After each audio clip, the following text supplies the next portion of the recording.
자, 이제 본격적으로 저희가 이 리모트 미팅이라는 제품에 대해서 어떤 것인지를 좀 기술적인 측면과 기능적인 측면, 그리고 그 제품이 어떠한 의미를 갖고 있는지를 좀 말씀을 드릴까 합니다.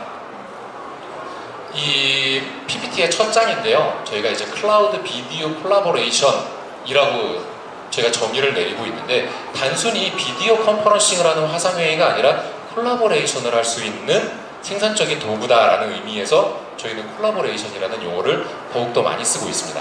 각양각색의 다인종들이 늘 이렇게 환하게 웃고 있는 모습을 보면 사람들은 커뮤니케이션을 통해서 늘 감정을 느끼고 소통을 하게 됩니다.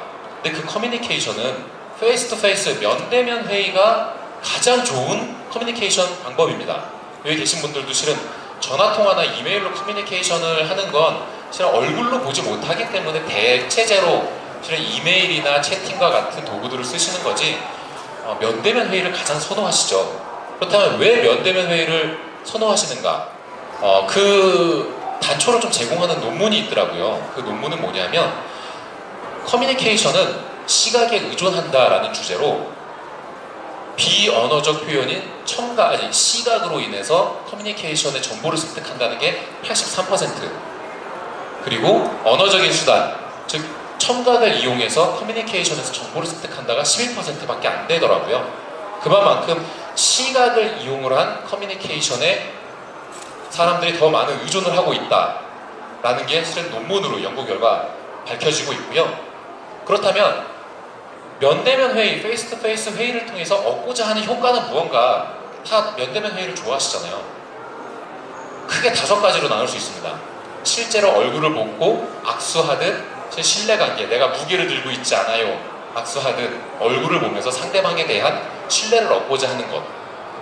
그리고 두 번째는 의사소통이 빠르죠. 바로 내 앞에 있는 사람과 대화를 하는 거다 보니까 다른 이야기를 하게 되면 금세 주제로 돌아갈 수도 있고요. 그렇게 실시간 협업이 가능하다. 그리고 세 번째는 의사결정이 빠르죠. 메일로 왔다 갔다 하면 기본적으로 메일 한번 답신하는데 의사결정이 필요하면 하루 이틀 걸리잖아요. 하지만 면대면 회의를 통해서는 상대방의 의도를 보다 정확하게 파악할 수 있기 때문에 의사결정 속도가 신속합니다. 그리고 면대면을 좋아하는 이유 중에 저는 이게 가장 큰데요. 저 같은 경우에는 다른데 한눈을 팔지 않고 그 회의 시간 동안에는 그 회의 주제만 가지고 이야기할 수 있다는 집중력을 가장 많이 높여주는 게 면대면 회의다. 그리고 마지막으로 파워 결정력이라고 하는 건 다 연결되는 얘기입니다. 집중력이 그만큼 배가 되어 있는 상태에서 결정을 하기 때문에 의사결정에 대한 다른 이견이 끼어들기 어렵다. 면대면 회의를 통해서 얻고자 하는 5가지 이유들은 이런 이유들을 통해서 커뮤니케이션을 성공하고 싶다라는 뜻의 면대면 회의를 지금까지는 늘 고수해왔고 앞으로도 실은 면대면 회의가 당연히 중요하게 여겨질 겁니다. 하지만 저희가 면대면 회의를 하기 어려운 이유가 있죠. 일단 시간이 없습니다. 다들 바빠요. 그러니까 내가 회의를 필요로 하는 사람과 시간을 맞추기가 어렵고요. 회의를 하기 위해선 비용이 들어갑니다. 실은 바로 아래층에 있는 사람이면 모를까, 조금만 버스를 타고 가거나 택시를 타고 가거나 도보로 걸어간다 하더라도 그게 다 비용이죠. 즉 비용이 드는 얘기입니다. 그리고 세 번째는 그 회의를 하기 위해서 여러 사람이 움직여야 됩니다. 1대1로 미팅하는 거면 그나마 나 혼자 움직여서 낫기 때문에 좋을 수 있지만, 실은 의사결정 과정에 여러 이해관계가 얽혀있다면 여러 명이 한꺼번에 움직여야 되는 인력 리소스가 낭비되는 부분이 있습니다. 그리고 모멘텀 상실이라고 하는 얘기는 좀 복합적이긴 한데 단축적으로 얘기를 드리자면, 회의가 일주일 뒤에 잡혔어요. 일주일 뒤에 내가 이 주제에 관련해서 회의를 하기로 잡았는데 그 사이에 어떠한 일이 변수가 생길지 모릅니다. 그 변수로 인해서 일주일 뒤에 그 회의를 잡은 게 유명무실해지는 경우들도 허다합니다. 그만큼 의사결정을 하기 위한 회의는 실시간적이어야 하고 동시적이어야 된다는 이야기죠. 그래서 면대면을 선호하는데 그 선호하는 면대면이 이렇게 하기 어렵다는 거죠. 그렇다면 화상회의는 그 면대면 회의의 해결책 또는 대안제가 될 수 있느냐, 몇 가지 이유가 있는데요. 제가 이 이유를 말씀드려 볼게요. 그 이유에 대해서 여러분들이 공감하실지 한번 판단해 보시기 바랍니다. 첫 번째는 시간 절약입니다. 제가 이동하는 시간을 줄일 수 있습니다. 저희 같은 경우에도 지사가 일본에 있어서 한 달에 한 번씩은 일본 출장을 가는데 그 모든 회의를 한 번 출장에 다 몰아서 하지 않잖아요. 상시적으로 회의를 해야 되기 때문에 그 회의는 저희 스스로가 만들어낸 이 제품을 통해서 화상회의를 늘 하고 있습니다. 그렇다면 일주일에 한 번 갈 출장을 한 달에 한 번으로 줄일 수 있게 되는 거죠. 두 번째, 시간이 절약되면 당연히 비용이 절약되겠죠. 교통수단 비용, 그리고 뭐 숙박 비용, 여행 경비 등과 같은 비용이 절감이 되고요. 세 번째는 한 자리에 여러 명이 다 모일 필요가 없습니다. 그냥 온라인상에서 여러 명이 모이면 되거든요. 그러니까 여러 명, 즉 인력 리소스들이 자기가 앉은 자리에서 바로 회의를 참여할 수 있다는 점입니다. 그리고 네 번째는 아까 말씀드렸던 것처럼 일주일 후에 시간을 겨우 맞춰서 잡았는데 일주일 후에 어떤 상황이 변동이 생길지 모르는 이런 리스크가 있지만 화상회의는 지금 회의가 필요해? 그럼 온라인에서 지금 바로 모여 라고 언제 어디서나 즉시 회의를 할 수 있는 인스턴트식이 된다는 거죠.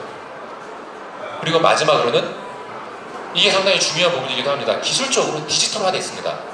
이제 아날로그로 실제로 저희가 오프라인에서 만나서 노트에 필기를 해가고 노트에 필기했던 회의록을 다시 노트북에 타이핑해야 되는 이런 번거로운 작업이 아니라 디지털이라고 하는 막강한 도구를 이용을 해서 회의록도 즉시적으로 생성을 해내고 회의 자체를 녹화를 하고 온라인 회의를 통해 서로 문서 공유를 하면서 이해도를 더 높일 수 있습니다. 이러한 큰 5가지 이유로 저희는 화상회의가 오프라인의 면대면 회의를 어느 정도 대체할 수 있다라고 주장하고 있습니다. 여기 계신 분들도 그거에 좀 공감을 하실지, 공감을 하시리라 믿어 의심치 않으며 다음번으로 넘어가겠습니다. 그런데 화상회의를 물론 지금도 잘 쓰시는 분들이 계세요. 근데 저희 부스에 오셔서 상담하시는 많은 분들을 만나뵈니 화상회의를 잘 못 쓰시는 분들이 더 많으세요.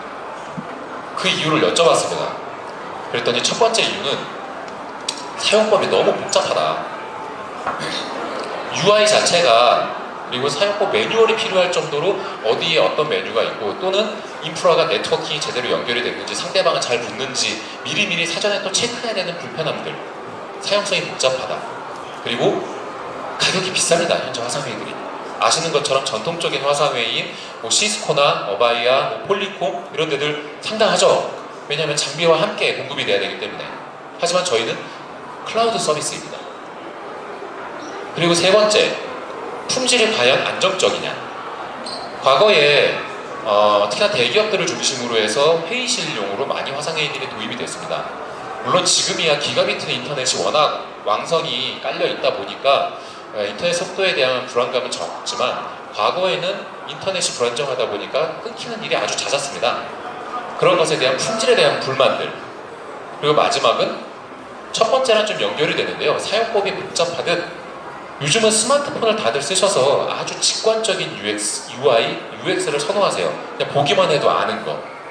그런데 과거에 만들어진 기업용 소프트웨어들 같은 경우에는 실은 매뉴얼이 없으면 쓰기 불편할 정도로 복잡한 소프트웨어들이 상당히 많습니다. 그런 부분에 있어서 UI 자체가 상당히 어렵다, 무미건조하다 라는 이유로 문제점들을 가장 많이 꼽아주셨습니다. 지금 보여드리는 이 화면이 저희 리모트 미팅에 로그인 했을 때 나오는 화면입니다. 어때 보이시나요? 다른 써보셨던 회의 솔루션들 뭐 가까이도 좋습니다. 행아웃이나 스카이프나 뭐 카카오톡이나 라인 뭐 이런 거랑 비교해 보셔도 좋습니다. 저희의 이 UI 자체는 상당히 독특한 구조를 지니고 있습니다. 여러분께서 무료로 쓰고 계신 스카이프라든지 행아웃 같은 경우에는 채팅 기반이죠. 채팅 기반이기 때문에 상대방을 지정을 해서 초대를 하는 순간 방이 생성이 됩니다. 그러면서 그 이후 사용자를 더 추가한다거나 하는 형태로 사용자를 늘려나가죠. 하지만 저희의 UI와 UX는 상당히 다릅니다.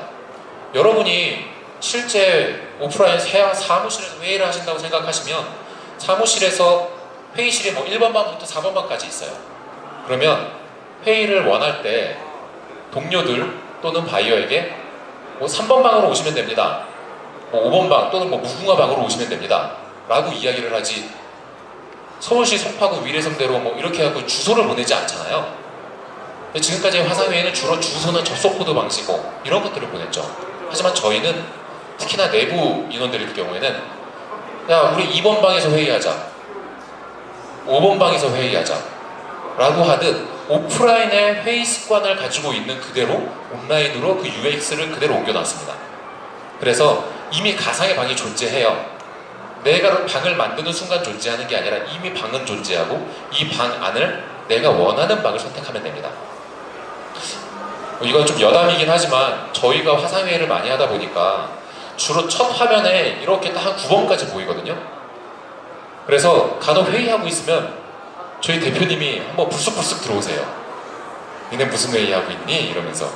물론 회의실을 잠그면 남이 안 들어오지만 저희는 이제 내부에서 하니까 보통 회의실을 안 잠그고 하거든요. 그래서 그거를 방지하기 위해서 스크롤을 쫙 올려서 한 50번 방에서 합니다. 대표님이 못 찾아 들어오게. 그러니까 그런 식으로 화상회의의 형태 자체도 기존의 방식의 어법을 따르고 있지 않습니다. 저희는. 왜냐하면 이게 더 사용자 친화적이라고 판단했기 때문입니다. 이 UI에서 회의실을 그러면 어떻게 만드느냐? 말씀드렸듯이 5번을 클릭하면 5번에 마우스로 오버하면 이렇게 비어있는 회의실입니다 라고 나옵니다. 사용하고 있는 건 이렇게 활성화가 되어 있고요. 진하게. 빈 회의실은 이렇게 옅게 투명도가 있고 비어있는 회의실입니다 라고 메시지가 나옵니다. 그랬을 때 빈 회의실을 클릭합니다. 그러면 회의실 명을 입력하게 나오고요. 나머지는 뭐 화상회의를 할 거냐, 문서 공유를 할 거냐, 화면 공유를 할 거냐, 화질은 뭘로 할래? 라고 물어보지만 아무것도 손댈 필요 없습니다. 그냥 회의실 명만 입력하고 회의 시작하기를 클릭하면 바로 이렇게 방이 만들어집니다. 방이 만들어지고 이 방 안에서 상대방을 초대할 수 있는 여러 가지 도구들이 있습니다. 자, 첫 번째, 회의실 번호가 있습니다. 아까 말씀드렸던 것처럼 자, 이 방은 1번 방입니다. 1번 방으로 들어오세요 라고 하면 됩니다.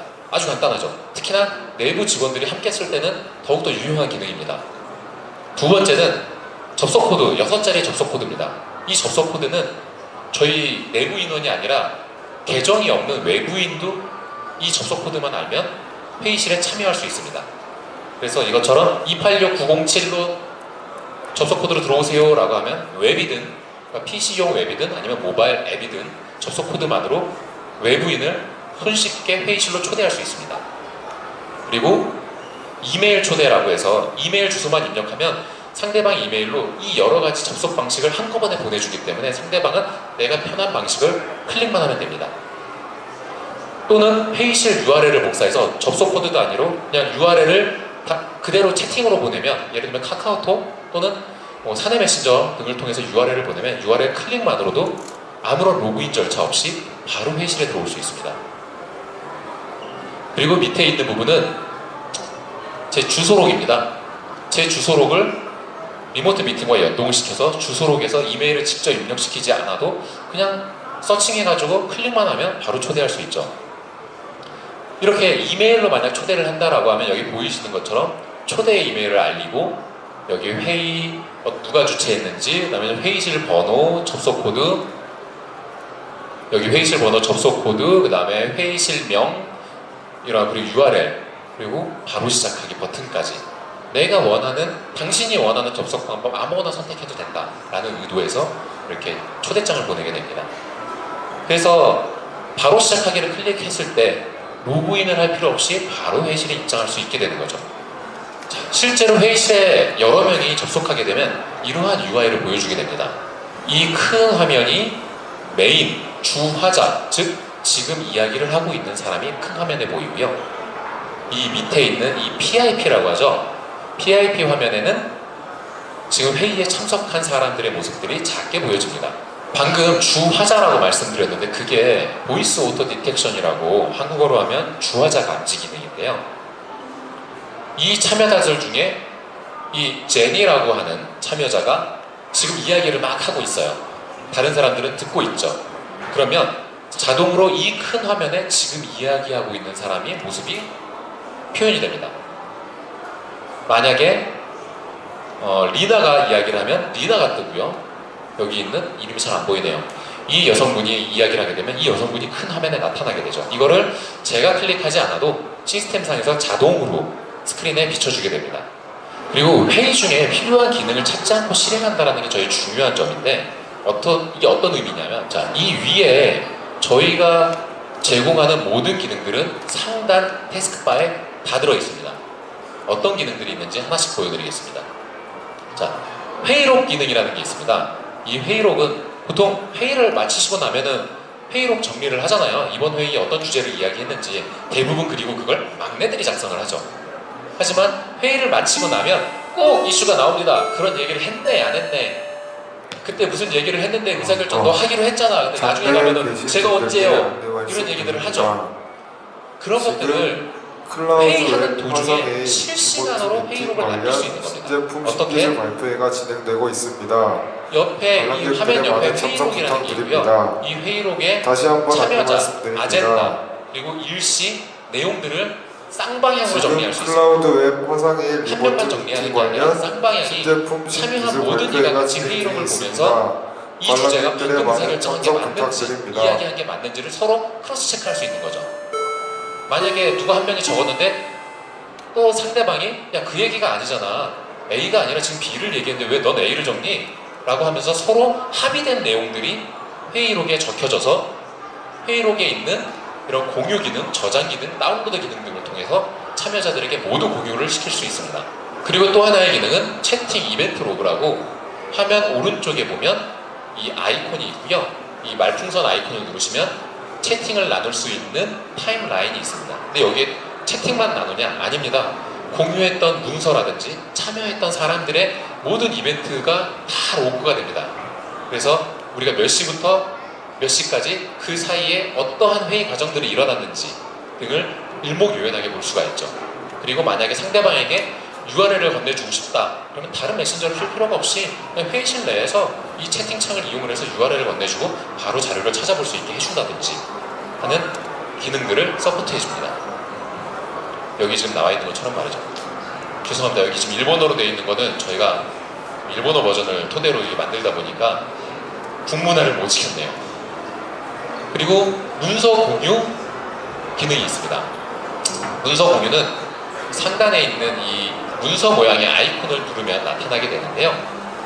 이 아이콘을 통해서 공유할 수 있는 문서는 MS 오피스 뿐만 아니라 뭐 PDF, PNG 같은 이미지, 그리고 한국에서는 특히나 중요한 한글 파일, HWP 파일까지 이 문서 공유를 통해서 다 공유를 하실 수 있습니다. 지금 오른쪽은 PC를 나타내고 있고요. 왼쪽은 모바일에서도 동일한 구조로 문서가 똑같이 보여집니다. 이렇게 했을 때 한쪽만 그냥 단순히 보기만 하냐? 아닙니다. 참여한 사람 모두가 다 이 안에 라이팅을 해가면서 드로잉을 해가면서 서로 같은 부분을 보고 있는지, 이 문구가 맞는지 틀린지를 체크할 수 있고, 이 부분 역시 서로 공동의 검토를 할 수 있는, 즉 협업이 가능한 도구로서 기능을 제공하고 있습니다. 그리고 내 PC 화면 공유, 즉 내가 B를 초대했는데 내 PC에만 설치되어 있는 프로그램 또는 내가 지금 보고 있는 웹페이지를 상대방한테 보여주고 싶어요. 그래야 이야기가 더 진행될 것 같아요. 그러면 내 화면을 그대로 상대방에게 보여줄 수 있습니다. 내 화면 그대로를 엔드 유저들한테 프로그램이든 어떤 이런 그래픽이든 웹사이트든 다 보여줄 수 있죠. 이 역시도 지금 예를 들면 이것도 굉장히 복잡한 도면 설계 프로그램인데요. 이런 것들 역시도 실시간으로 함께 공유해 가면서 보실 수가 있습니다. 자, 그리고 저 네모박스 친 부분, 요게 진짜 많은 분들이 좋아하시더라고요. 녹화입니다. 방금 말씀드렸던 그 화면상에서 대화를 하는 인물들의 모습뿐만 아니라 문서 공유했던 것, 화면 공유했던 것들, 그다음에 물론 보이스까지 다 하나의 파일로 다 녹화가 됩니다. 그렇기 때문에 만약에 회의가 끝난 다음에도 의사결정 구조가 바뀐다거나 또는 그때 어떤 내용을 했었는지 명확하게 다시 체크해 볼 필요가 있다라고 했을 때 그냥 여기 히스토리 관리자 페이지 들어가서 그냥 보면 돼요. 물론 내 PC로 다운로드 받으실 수 있습니다. 그렇게 뭐 악용하는 경우라고 하면 저희 같은 경우에는 저희 대표님하고 화상회의 할 때 꼭 녹화를 하거든요. 아마 많이들 겪으실 겁니다. 다음 주 됐더니 대표님이 내가 언제? 라고 하실 때 화상회의를 이렇게 보여드리면 그땐 그랬지 라고 하시더라고요. 그러니까 그런 것처럼 실은 회의의 가장 중요한 거는 서로 공통의 이해를 바탕으로 해야 된다는 점, 그 공통의 이해를 바탕을 만들어주는 게 근거이고 그 근거로 실은 녹화만큼 더 정확한 건 없다. 그렇기 때문에 저희가 실은 녹화에 기능을 넣었고요. 이 녹화 기능은 방금 원 버튼 클릭 한 번만으로 녹화가 이루어지고요. 이 녹화는 당연히 클라우드 서버에 자동 저장이 되고 저희 히스토리라고 하는 메뉴에서 재생시켜 보실 수도 있고 PC에 다운로딩 하실 수도 있습니다. 그리고 요건 이제 관리자 페이지 부분인데요. 여기에서는 좀 보여드리기 힘들지만 관리자 페이지에 들어가면 다양한 이런 로그들 실은 몇 시간을 했는지 언제 많이 사용했는지 그를 통해서 비용은 얼마나 절감을 했는지 등까지 다 인포그래픽으로 이렇게 보여드리게 됩니다. 또한 협업 기능들을 제공해 드리는가 그거를 어떻게 유용하게 쓰실 수 있는가를 말씀을 드렸고요. 지금은 이제 한 대씩 더 들어가서 그렇다면 이 리모트 미팅이라는 기술은 믿을 수 있는 기술인가 얼마만큼 앞선 기술인가 안정적인 기술인가를 좀 말씀드리기 위해서 기술 부분을 좀 설명드리려고 합니다. 그리고 여기 계신 분들이 다 엔지니어 분들이시라면 실은 오히려 더 빨리 끝날 수도 있는 내용이지만 저 역시 실은 엔지니어가 아니기 때문에 제가 이해한 한도 내에서 최대한 좀 쉽게 설명을 좀 드릴까 합니다. 저희가 리모트 미팅을 처음에 개발을 할 때 기획을 할 때부터 갖고 있던 목표는 이 딱 세 가지였습니다. 정말 쉬워야 되고 그리고 누구나 쓸 수 있게끔 싸야 하며 그리고 일을 할 때 정말 진정 도움이 되는 제품이어야 된다 라는 세 가지의 목표를 가지고 개발에 나섰고요. 그래서 협업 솔루션을 만들어야 하고 경제성을 갖추기 위해서 클라우드로 만들자 설치형이 아닌 클라우드로 만들자라고 했고 그걸 다 연결시켰을 때 즉 설치하지 않는 클라우드형 협업 솔루션의 우리는 되자라는 지향점을 가졌습니다. 저희의 기본적인 기술 프로토콜은 WebRTC라고 하는 표준 기술을 응용하고 있습니다. 여기 아시는 분도 아마 계실 거라고 생각을 합니다. WebRTC라고 하면 웹 리얼타임 커뮤니케이션이라고 하는 차세대 표준으로 지정된 기술인데요. 오픈 API입니다. 처음 등장한 거는 2010년도에 구글이 처음 제창을 하기 시작했고 그 다음에 실제 표준이 된 건 작년도 2007년에 첫 표준이 됐습니다. 그래서 아마 모르시는 분들이 많으실 텐데 한국에서는 커뮤니케이션 도구인 즉 네이버의 라인이라든지 카카오의 카카오톡 등과 같은 데서도 이 다 WebRTC를 응용을 한 기술들이 적용이 되고 있습니다. 그렇다면 WebRTC가 왜 나왔냐? 2010년대 후반 이제 들어가면서 여러분도 아시다시피 다들 비디오 소비가 늘어난다는 건 아시잖아요. 유튜브가 폭증하고 있고 아프리카 TV의 BJ들이 인기를 얻고 있고 최근에 어린아이들이 지향하는 직업이 이제 연예인을 넘어서 크리에이터가 되고 싶다 라는 식으로 방향성이 정해지고 있듯 비디오 미디어에 대한 소비가 급증하고 있고 WebRTC는 그런 미디어 데이터들을 웹과 웹상에 서로 상호 통신할 수 있게끔 만들어주기 위해서 탄생한 기술입니다. 그는 이 WebRTC라고 하는 바탕은 자바스크립트 API로 이루어져 있고요. 그리고 웹브라우저끼리 소통을 하기 위해서 만들어진 기술이며 실시간으로 통신을 할 수 있어야 한다. 그리고 저희가 흔히 지금도 그렇지만 액티브엑스는 이제 퇴출이 됐다고 해서 잘 안 쓰이고는 있어도 실은 EXE 파일 같은 경우에는 아직도 많잖아요. 크롬이든 익스플로러도 마찬가지입니다.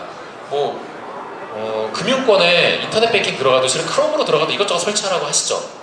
하지만 웹 리얼타임 커뮤니케이션인 이 WebRTC는 그런 설치할 것들이 아무것도 필요 없습니다. 통신을 하기 위해서. 그리고 지금 이제 1세대, 작년에 1세대 버전이 나왔기 때문에 아직도 발전 단계가 무궁무진한 새로운 기술입니다. 아까 초기에 말씀드렸던 저희의 이 세 가지의 목표를 이루기 위해서 저희는 WebRTC를 도입했습니다. 왜? 첫 번째는 개발 편의성입니다. 웹 브라우저만으로 구현을 하고 웹과 웹단에서 통신을 할 수 있는 기술이기 때문에 플랫폼을 가리지 않습니다. 모바일이든 PC든 간에 그러한 개발 편의성, 즉 PC 따로 개발하고 모바일 따로 개발할 필요가 없다는 거죠. 하나로 개발을 해놓으면 모든 플랫폼에 다 적용이 가능하기 때문에 저희는 선택을 했고, 두 번째는 간편한 디플로이먼트입니다. 여기 나와 있지만 아무것도 설치할 필요 없다는 점, 아까 강조드렸던 것들 이것만 있으면 됩니다. 한데 그렇다면 야 그게 어떻게 리모트 미팅만의 기술력이냐? WebRTC는 오픈 API라며 누구나 다 쓸 수 있는 거 아니야? 라는 이야기들을 많이 하십니다. 이번 전시회에 학생분들이 되게 많이 오셨잖아요. 대학생분들이. 그래서 학생분들이 저희 부스에 오시면 제가 이렇게 예시를 들어서 말씀드려요. 원래 학과 시험이 오픈북이 더 어려운 거 아닌가요? 라고. 계산기를 갖고 와라 하는 공학 시험이 더 어려운 거 아닌가요? 차라리 암기해서 하는 건 더 쉽습니다. 오픈 API도 마찬가지입니다. 여러 오픈소스 프로젝트들이 있고 많은 기업들이 오픈소스들을 차용해서 기술을 개발을 합니다. 하지만 그것을 내재화시켜서 우리 제품과 최적화돼서 상품, 돈을 받고 팔 수 있을 정도의 상품화를 시키는 기술은 아무나 할 수 있는 기술이 아닙니다. 그렇기 때문에 그 오픈 프로젝트에 참여한 멤버들이 몸값이 비싸지는 이유가 바로 그겁니다. 오픈소스에 참여한 프로젝트 멤버들은 여러 유명 기업들에서 너도 스카우트 해가려고 하죠. 그 오픈 API를 만든 사람이니까. 그러면 그 사람을 채용을 하면 그 오픈 API는 그 사람이 만들어낼 수 있으니까. 하지만 그런 거에 참여도 안 하고 그냥 오픈 API네 갖다 써야지 라고 가져다 써서 과연 성공하는 기업이 얼마나 될까요? 저희는 지금 창업한 지 17년이 된 원격 전문 회사입니다. 원격 지원, 원격 제어, 리모트 콜, 리모트 뷰라는 제품을 저희의 핵심 제품으로 가지고 있는데요. 그 제품들은 기본적으로 PC나 모바일 스크린을 핸들링하는 기술입니다. 즉 비디오 데이터를 핸들링하는 기술을 갖고 있습니다. 뿐만 아니라 이미 17년 동안 글로벌한 서비스를 제공하고 있었기 때문에 네트워크에 대한 안정화된 기술을 갖고 있죠. 실은 이것도 더 깊게 들어가면 실은 뭐 턴 서버네, 스턴 서버네 여러 가지 이야기를 드릴 수 있는데 웹RTC를 채용을 한다고 해서 서버가 필요 없는 게 아닙니다. 이거를 안정화된 서비스로 제공하기 위해선 처음에는 스턴 서버가 필요하고요. 조금 더 넓혀지면 턴 서버가 필요합니다. 그런 식의 기술이 점점 고도화되기 때문에 단순히 1대1 회의를 하기 위해서는 웹RTC만 있어도 됩니다. 근데 방금 말씀드렸던 저희가 제공하는 그런 다양한 기술들을 과연 1대1에서 개인 개발자가 개발해서 만들 수 있는 수준이냐, 저희는 그게 아니기 때문에 저희가 이렇게 자랑스럽게 말씀을 드리면서 저렴한 금액이지만 유료화해서 상품 서비스를 제공하고 있습니다.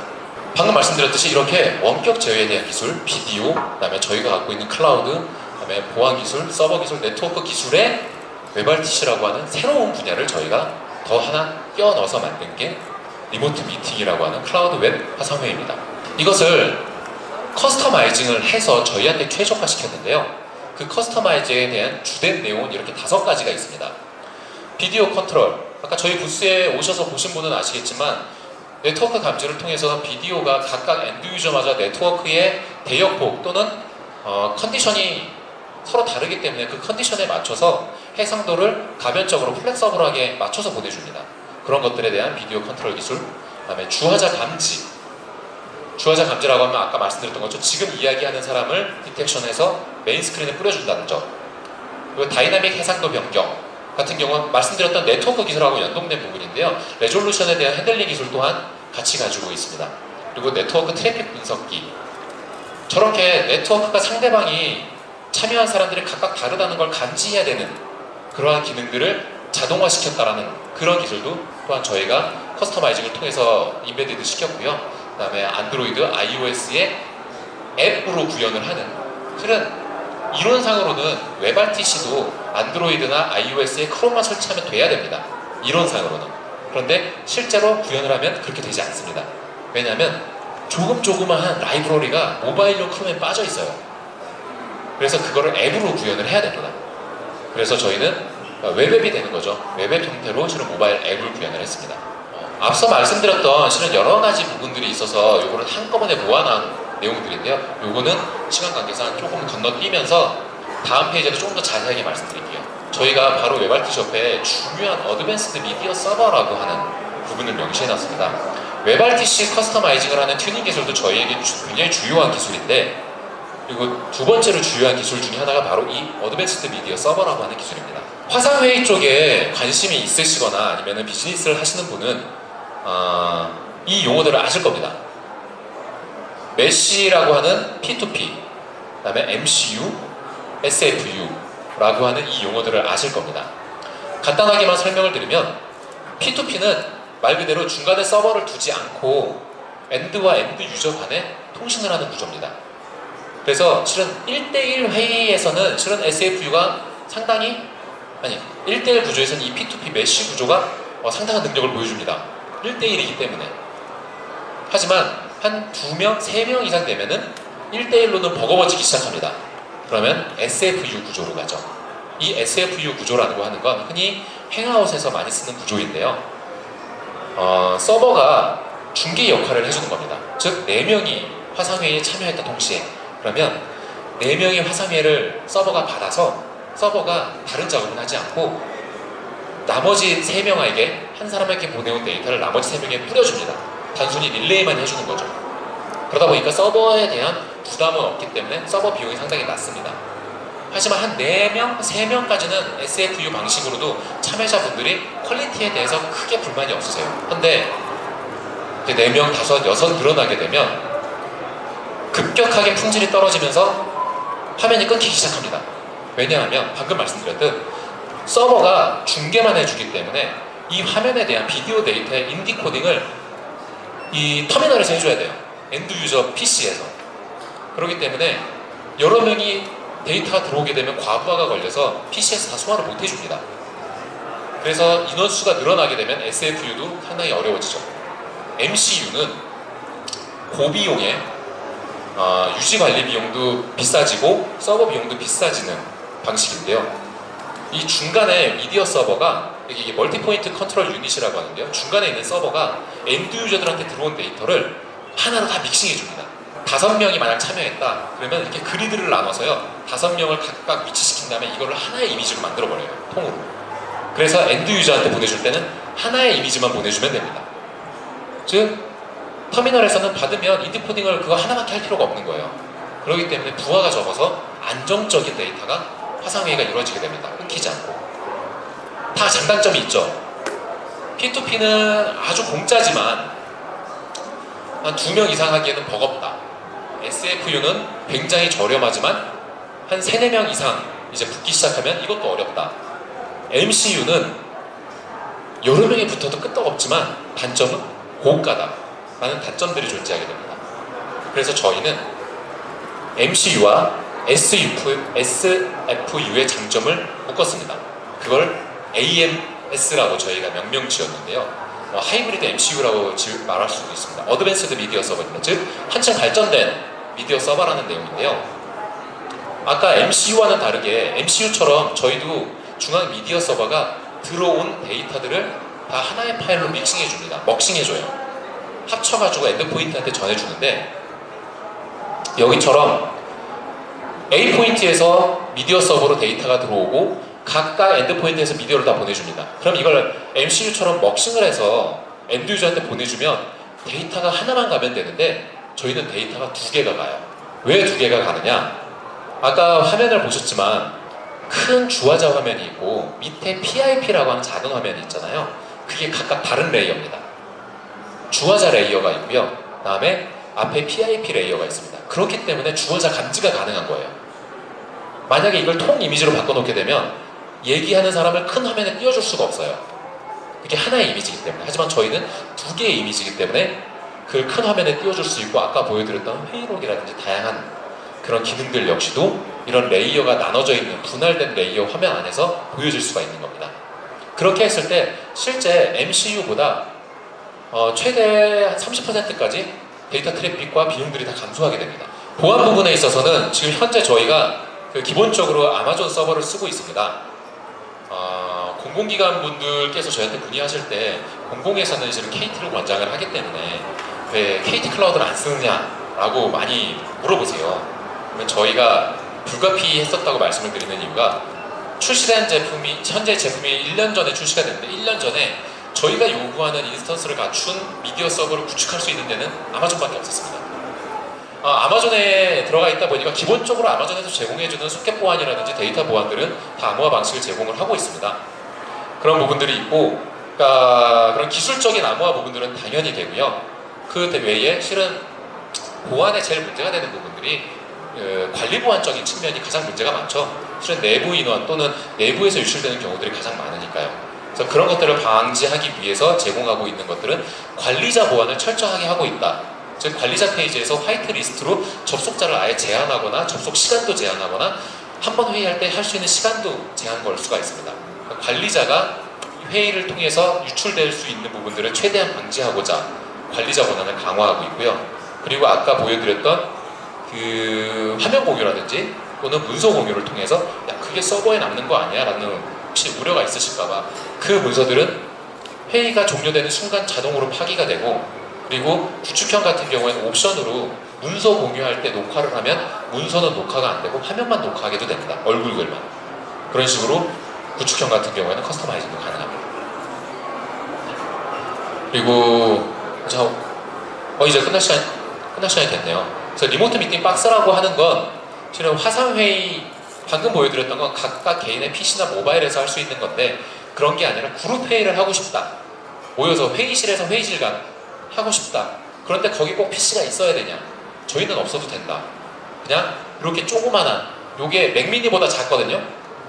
한 요 정도, 한 10cm, 10cm 정도 되는 크기의 셋톱박스만 있으시면 회의실과 회의실 간의 그룹 회의를 하시는 데 있어서도 PC 없이 바로 이용하실 수 있는 셋톱박스, 이런 형태로 사용하게 됩니다. 셋톱박스가 있으십니다.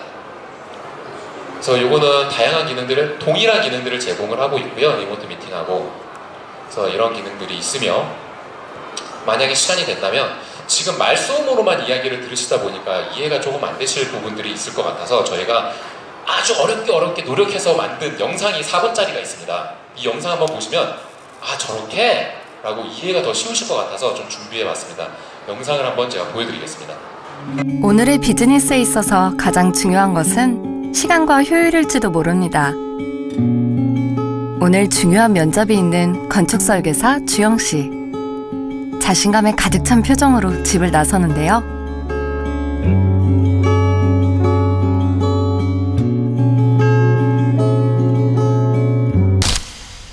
그런데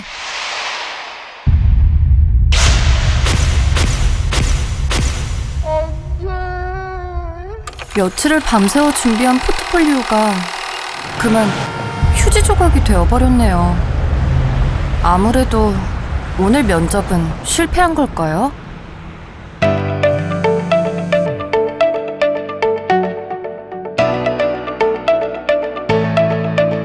하지만 면접관 김 과장의 표정은 밝아 보이네요.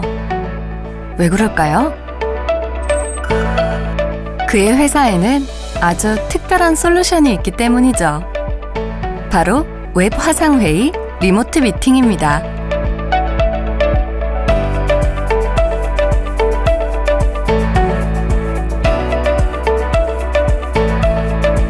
주영 씨는 간편하게 초대 이메일을 통해 면접을 할 수 있게 되었습니다.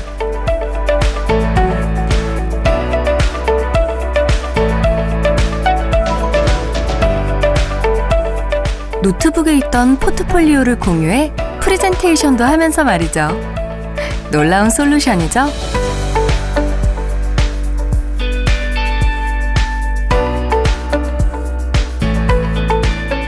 김 과장의 회사는 모든 직원이 적극적으로 리모트 미팅을 활용합니다. 출장이나 재택근무 중인 직원들과 멀리 떨어진 현장, 거래처 등과의 회의를 위해 사용하죠.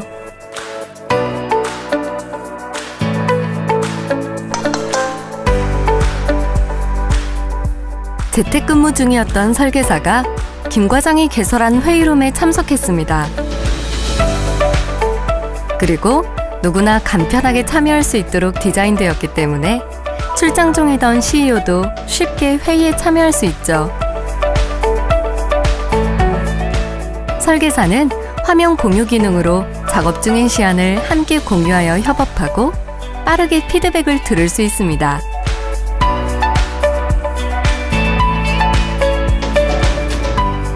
그리고 회의의 내용을 녹화할 수도 있으니 엄청난 시간의 절약은 물론이고 회의 내용이 왜곡될 염려도 전혀 없을 겁니다. 화상회의는 어떤 곳이든 어떤 디바이스든 상관없이 가능합니다. 확실히 쉽고 강력하죠.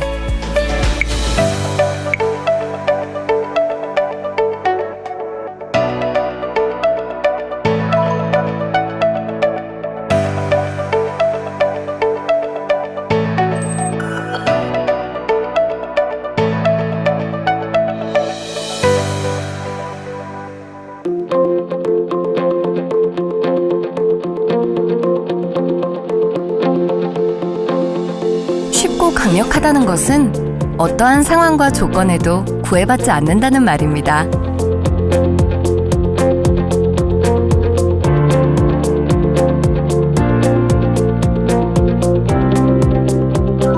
그렇기 때문에 스마트 기기와는 거리가 먼 현장의 소장님도 접속 코드만 입력하면 화상회의에 참여할 수 있고 급한 현장의 문제를 본사와 함께 바로 해결할 수 있는 것이죠.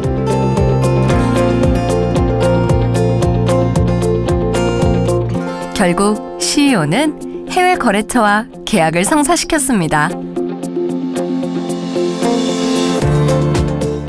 이 프로젝트를 준비한 김 과장과 팀원들, 그리고 설계사도 아주 기뻐하네요.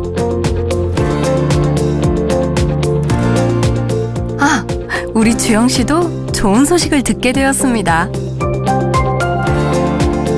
이 모든 일이 오늘 하루 동안 일어난 일이라면 믿으시겠어요? 쉽고 강력한 협업 솔루션 리모트 미팅입니다.